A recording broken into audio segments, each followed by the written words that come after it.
Topic हम लोग पढ़ेंगे गरीबी, क्योंकि आपके परीक्षा के दृष्टिकोण से ये प्रमुख टॉपिक डे बाय डे आपके लिए आ रही है और आज के टॉपिक काफ़ी अहम, काफ़ी इंपॉर्टेंट है। आप लोग इस वीडियो के अंत तक बने रहिएगा, जहाँ पर हम लोग गरीबी को पढ़ेंगे, गरीबी क्या है, इकोनॉमिक से जुड़ा है सवाल कैसे पूछा जाता है। ये सभी सेशन आपके लिए काफ़ी महत्वपूर्ण होगा, इसलिए आप लोग वीडियो के अंत तक बने रहेगा। अभी तक आपने लाइक नहीं किया ना, लाइक करने के साथ साथ वीडियो को शेयर करने के बाद इसके अंत तक बने रहेगा। जो समझ में ना आए उसे आप कमेंट बॉक्स के माध्यम से कमेंट करके भी पूछ सकते हैं। जहाँ पर हम बात करें, गरीबी को ऐसे हालात के रूप में देखा जाता है जिसमें व्यक्ति के पास जीवन निर्वाह के लिए बुनियादी जरूरतें मसलन रोटी, कपड़ा, मकान भी नहीं होती।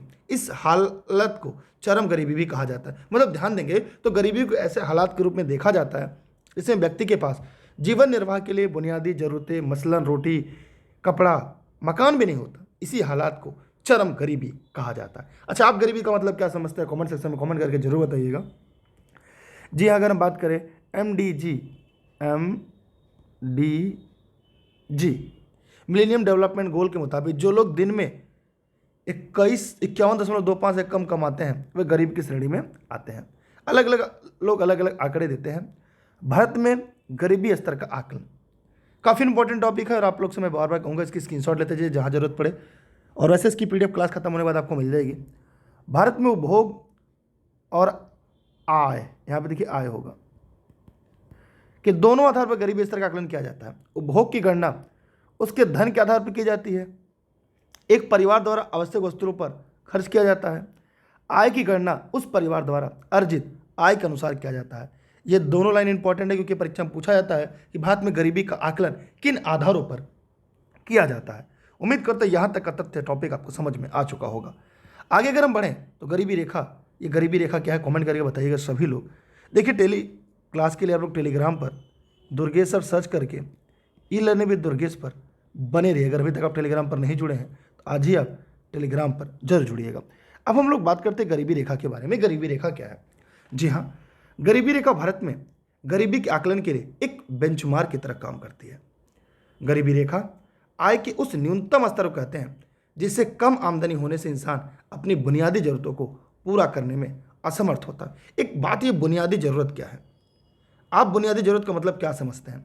कमेंट सेक्शन में कमेंट करके हमें भी अवगत कराइएगा कि बुनियादी जरूरत का तात्पर्य आप क्या समझते हैं और आप क्या उन बुनियादी जरूरतों को प्राप्त करते हैं। भारत में समय समय पर इस गरीबी रेखा को तय किया जाता है। मतलब समय समय पर अलग अलग सरकारें गरीबी रेखा के जो पैमाने उसे तय करते आते हैं। साल 2014 में ग्रामीण इलाकों में 32 रुपये प्रतिदिन और कस्बे शहर में 47 रुपये प्रतिदिन के हिसाब से गरीबी रेखा तय की गई थी। मैंने अगर हम साल 2014 की बात करें तो ग्रामीण इलाके में 32 रुपये प्रतिदिन और कस्बा शहरों में 47 रुपये प्रतिदिन के हिसाब से कमाने वाला व्यक्ति गरीब नहीं था, उसके नीचे वाले ही गरीब माने गए थे। गरीबी रेखा को लेकर अलग अलग समितियों की अलग अलग राय है। पहली बार गरीबी हटाओ का नारा किस पंचवर्षीय योजना में दिया गया? कमेंट बॉक्स में जाइएगा और कमेंट करके हमें जरूर बताइएगा कि हमने आपको ये पढ़ाया है, बताया है, और उम्मीद करते आप भी इसका जवाब भी हमें बताएंगे। आगे है आपके पास तेंदुलकर फार्मूले में 22% आबादी को गरीब बताया गया था, जबकि श्री रंगराजन फार्मूले ने 29.5% आबादी को गरीबी रेखा के नीचे माना था। यह भी पूछा जाता है। तेंदुलकर फार्मूला और रंगराजन फार्मूला किससे संबंधित है? तो ये गरीबी रेखा के से संबंधित है। ये भी सवाल आपकी परीक्षा में सीधे पूछे जाते हैं। गरीब कौन है और कितने नहीं, आज तक यही सवाल बना रह गया और यही आज तक स्पष्ट नहीं हो पाया। गरीबी रेखा निर्धारण से जुड़ी कुछ समितियां हैं जो आपकी परीक्षा में पूछी जाती हैं। ये बहुत इंपॉर्टेंट समितियां हैं। आप इसकी स्क्रीनशॉट कर लीजिएगा। इसकी PDF के लिए e learning with Durgesh app आप डाउनलोड कर लीजिएगा जो प्ले स्टोर से है। कंप्लीट आपको PDF नोट विषयवार मिल जाएगी। लाज वर्क वक्र गिनी गुणांक का संबंध सापेक्ष गरीबी मापन से है। बहुत ही इंपॉर्टेंट है ये। साल 1970 के मध्य में पहली बार इस तरह की गरीबी रेखा का निर्धारण योजना आयोग द्वारा किया गया था। इसमें ग्रामीण और शहरी को एक वयस्क के लिए 2400 कैलोरी और 2100 कैलोरी न्यूनतम दैनिक जरूरत को आधार बनाया गया था। यह भी आप लोग स्क्रीनशॉट के तौर पर रख लें, या साथ में अगर नोट्स बनाते चले तो नोट भी लिख लें। नीति आयोग की अगर हम बात करें, नीति आयोग भारत सरकार की आधिकारिक एजेंसी है जो राज्यों में पूरे देश के लिए समग्र रूप से गरीबी रेखा के नीचे लोगों का आकलन करने का काम करती है। तो यहाँ पे गरीबी रेखा संबंधित कुछ समितियाँ हैं जो परीक्षा में पूछी जाती बहुत ही इंपॉर्टेंट समिति है। मैं चाहूँगा इसकी स्क्रीनशॉट रख लीजिएगा। मिलान करने के लिए आते हैं, कूट वाले सवाल में आते हैं, पूछा जाता है कौन सा गरीबी रेखा संबंधित नहीं है। अलग समिति 1979, लक्कड़ वाला समिति 1993, तेंदुलकर समिति 2009, रंगराजन समिति 2012। ये चारों समिति आपके लिए परीक्षा के दृष्टिकोण से बहुत अहम, बहुत इंपॉर्टेंट है। यहाँ से परीक्षा में सीधे सीधे सवाल पूछ लिए जाते हैं। आगे हम देखेंगे गरीबी रेखा के अहम कारण क्या क्या है। सामान्य तौर पर बताए जाने वाले कारण में जनसंख्या विस्फोट है। अब आप भी जानते हैं जनसंख्या विस्फोट का एक टॉपिक ये भी है इकोनॉमिक्स का। सीमित संसाधन, संसाधन भी आपकी इकोनॉमिक्स का टर्म है, ये भी आप जानते हैं, इसका एक लेसन आपको पूरा पढ़ना होता है। संबंधित संस्थाओं की अक्षमता, ये भी क्या है आप लोग बताइए। गरीब, इससे संबंधित जो संस्था है उनकी अक्षमता की वजह से गरीबी बढ़ रहा है। भ्रष्टाचार का गरीबी में क्या योगदान है, कमेंट करके बताइएगा हमें भी। अशिक्षा, फिर हम बात करें गुलामी। तो ये प्रमुख ऐसे कारण है जो सामान्य तौर पे बताया जाता है, खासकर ये ऐसे लिखने में भी इनका प्रयोग होता है। बड़ी परीक्षाओं के लिए अगर आप पढ़ रहे हैं तो आपके लिए एक पॉइंट मिल गया होगा, किस किस पॉइंट के आधार पर आप गरीबी रेखा को बता सकते हैं, गरीब रेखा कारण को स्पष्ट कर सकते हैं। इन सभी के बारे में क्या आपको समझ में आ गया, कमेंट करिएगा, जवाब दीजिएगा और वीडियो को ज़्यादा ज़्यादा शेयर करिएगा। अगर आप लोगों तक पहुँचाते रहेंगे तो हम आपके लिए डे बाई डे इस तरह से सीरीज पूरी लेकर आएंगे। असल कारण क्या है? लोग गरीब इसलिए हैं क्योंकि उन्हें विकल्प चुनने की पूरी आर्थिक आज़ादी नहीं है। हमारे यहाँ गरीबी की असल प्रकृति क्या है इसी की समझ नहीं, मतलब हमारे यहाँ गरीबी की जो असल प्रकृति क्या है आज तक यही समझ में नहीं आया। क्यों है, कैसे, इसका मानक क्या है, यह भी तो एक कारण है गरीबी का।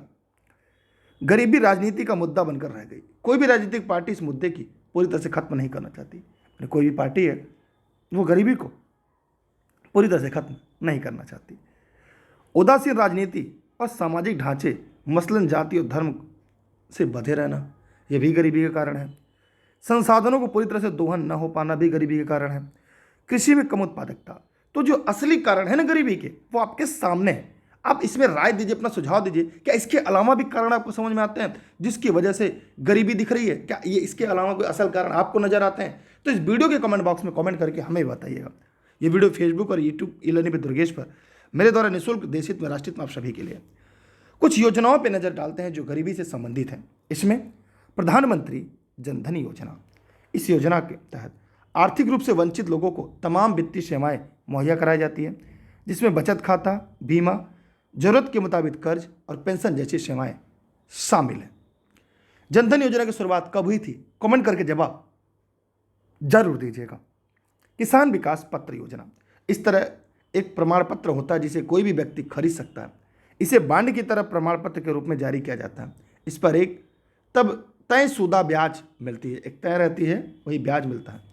इसके जरिए किसान 1,000, 5,000, 10,000 रुपये मूल्य वर्ग के निवेश कर सकते हैं। इसमें जमाकर्ता के धन करीब 100 महीने में दोगुना हो जाते हैं।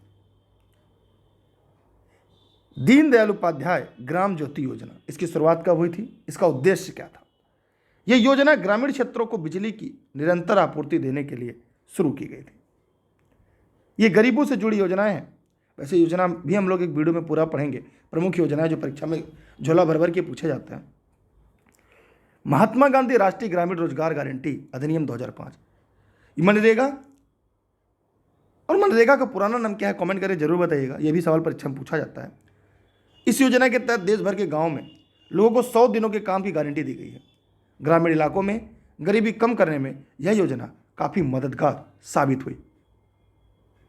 नरेगा की शुरुआत 2 फरवरी 2006 को आंध्र प्रदेश के बांदावली जिले के अनंतपुर गांव में हुआ था। 2 अक्टूबर 2009 को इसका नाम बदलकर मनरेगा महात्मा गांधी रोजगार गारंटी योजना के नाम पर कर दिया गया। इसके नीति निर्माता जियान द्रेंज बेल्जियम के अर्थशास्त्री हैं। यह लाइन पूरी तरह से अपने लिए इंपॉर्टेंट है। इस योजना के तहत केंद्र राज्य सरकारों के मध्य 90:10 या 9:1 के अनुपात में वित्तीय सहयोग दी जाती है। मनरेगा ग्रामीण गरीबों को संरक्षित करने की दिशा में प्रायोजित त्रिविधा मनरेगा खाद्य सुरक्षा तथा ग्रामीण स्वास्थ्य मिशन में से एक है। आप लोग इसकी स्क्रीनशॉट अपने पास जरूर से रख लीजिएगा, बहुत इंपॉर्टेंट है। मैं आपको बार बार कहना चाहूँगा, प्रधानमंत्री आवास योजना, इसकी शुरुआत के साथ साथ इसके नामों में अलग अलग समय परिवर्तन हुआ है। इस योजना का उद्देश्य 2022 तक सभी को घर उपलब्ध कराना था। इसके लिए सरकार 20 लाख घरों का निर्माण करवाएगी, जिसमें 65% ग्रामीण क्षेत्रों में है। 2022 कब का बीत चुका है, लेकिन ये योजना कहाँ तक सफल हुई है, कमेंट करके बताइएगा। राष्ट्रीय मातृत्व लाभ योजना, इस योजना के तहत गरीबी रेखा के नीचे की जिंदगी बसर करने वाले परिवार की गर्भवती महिलाओं को लाभ के रूप में एक मुश्त राशि प्रदान की जाती है। स्वच्छ भारत अभियान, इस अभियान के तहत 2019 तक यानी महात्मा गांधी की 150वीं जयंती तक भारत को स्वच्छ बनाने के लिए लक्ष्य किया गया था। 2019 ना जाने कितने साल हो गए बीते। प्रधानमंत्री मुद्रा योजना, इसका मुख्य उद्देश्य पढ़े लिखे नौजवानों को रोजगार प्रदान करना था। आयुष्मान भारत, इस योजना के 10 करोड़ से ज़्यादा परिवारों को लगभग 50 करोड़ लोगों को मुफ्त इलाज मिल सकेगा। आप इसकी स्क्रीनशॉट अपने पास जरूर सुरक्षित रख लीजिएगा। सभी लोग, जितने भी लोग इस वीडियो को पढ़ रहे हैं, देख रहे हैं। प्रधानमंत्री किसान सम्मान निधि, पीएम किसान योजना के तहत किसानों को 3 किस्तों में 6,000 रुपये की रकम दी जाती है। इस योजना की शुरुआत कब की गई थी, ये पूछा जाता है। अन्नपूर्णा योजना, इसका प्रारंभ 2 अक्टूबर सन 2000 को उत्तर प्रदेश के गाजियाबाद जिले के शिखोड़ा गांव में हुआ था। राष्ट्रीय खाद्य सुरक्षा अधिनियम 2013, ये पूछा जाता है सभी से। यह अधिनियम 12 सितंबर 2013 से प्रभावी हुआ। इसका मुख्य उद्देश्य लोगों को पर्याप्त मात्रा में गुणवत्तापूर्ण खाद्य की उचित मूल्य पर आपूर्ति करना था। इसके अंतर्गत लाभ प्राप्तकर्ता को 5 किलो चावल, गेहूं, मोटे अनाज को क्रमशः 3.2 और 1 रुपये प्रति किलोग्राम प्राप्त करने का कानूनी अधिकार प्राप्त था। ठीक है। गरीबी दर को कम करने के लिए नीति आयोग ने क्या सुझाव दिए, आप क्या सुझाव देते हैं, कमेंट करके हमें भी बताइएगा। साल 2017 में नीति आयोग ने गरीबी दूर करने को लेकर एक विजन डॉक्यूमेंट पेश किया, जिसमें 2032 तक गरीबी दूर करने की योजना तय की गई थी। आयोग के मुताबिक देश में गरीबी की सही तादाद का पता लगाया जाए और लागू की जाने वाली योजनाओं की मॉनिटरिंग या निरीक्षण व्यवस्था को बेहतर बनाया जाए। आयोग द्वारा गठित एक समिति ने अपनी रिपोर्ट में कहा कि सामाजिक आर्थिक जातिगत जनगणना को आधार बनाकर देश में गरीबों की तादाद का आकलन किया जाना चाहिए। आयोग ने गरीबी दूर करने के लिए 2 क्षेत्रों पर ध्यान देने का सुझाव दिया। पहला योजना और दूसरा एमएसएमई और कृषि। आप लोग इस सभी की स्क्रीनशॉट अपने पास रख लें। इन वीडियो को अपने साथी मित्रों तक शेयर करते रहें, ताकि हम आपके लिए डे बाय डे इस तरह की सीरीज लेकर आए। आप चाहते हैं इसकी अगली सीरीज हम आपके लिए लेकर आए, तो इस वीडियो को ज़्यादा से ज़्यादा शेयर करिएगा। देश के कुल वर्कफोर्स 65% हिस्सा महज एमएसएमई और किसी क्षेत्र में काम करता है। वर्कफोर्स का यह हिस्सा काफ़ी गरीब है और गरीबी में जीवन यापन कर रहा है। यदि इन्हें संसाधन मुहैया कराया जाए तो इनकी आय को दोगुना किया जा सकता है। जी हाँ, और शायद देश में जो गरीबी है वो भी खत्म हो सकती है। तो मेरा आपसे सवाल है, क्या गरीबी खत्म हो सकती है कभी? सभी लोग जवाब दीजिएगा, जितने भी लोग इस वीडियो को देख रहे हैं। MSME, minister of micro small medium enterprises. वैसे एमएसएमई का मतलब फुल फॉर्म आप क्या समझते हैं? कमेंट सेक्शन में जाइएगा और कमेंट करके जरूर जवाब दीजिएगा। जितने भी लोग इस वीडियो को देख रहे हैं, डेली क्लास की लिंक और वीडियो के लिए टेलीग्राम पर आप बिना स्पेस दिए दुर्गेश सर सर्च करके ई लर्निंग विद दुर्गेश से जुड़े रहिएगा, जहाँ पे सभी क्लास की लिंक, क्लास, वीडियो, नोट्स सब कुछ आपको मिलता रहेगा। ई लर्निंग विद दुर्गेश पे ऐप भी इंस्टॉल करके सभी नोट्स प्राप्त कर सकते हैं। बाकी नोट्स के लिए यहाँ पे नंबर दिया गया जो आपके काम में आ सकता है। इसकी स्क्रीनशॉट करते चलिएगा, साथ में नोट्स बनाते चलिएगा। पूरी सीरीज आपको डे बाय डे मिलती रहेगी।